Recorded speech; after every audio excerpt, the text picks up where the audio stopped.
ప్రభుత్వ భూములను ఆక్రమించిన వారిని వదిలిపెట్టేది లేదని టీపీసీసీ అధికార ప్రతినిధి కేశం నాగరాజ్ గౌడ్ అన్నారు. గద్వాల పట్టణ పరిధిలోని ఆత్మకూరులో పర్యటించిన ఆయన ఆత్మకూరులో ఆక్రమణకు గురైన భూములను పరిశీలించారు.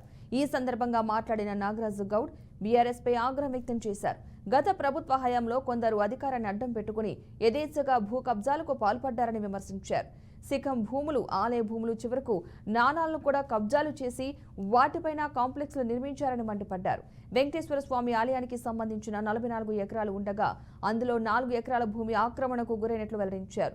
ప్రభుత్వ భూములను ఆక్రమించిన వారిని వదిలిపెట్టేది లేదని హెచ్చరించారు.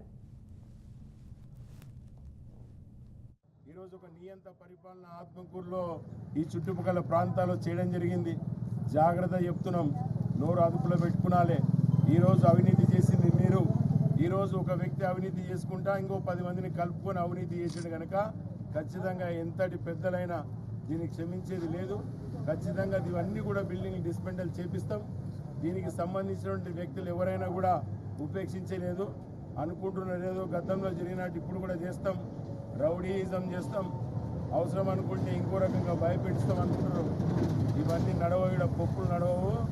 సినిమా ఇంకా ముందు చాలా ఉంటుంది కనుక ఇలాంటివన్నీ కూడా ఈరోజు టౌన్ ప్లానింగ్ ఆఫీసర్కి ఇవ్వడం జరిగింది.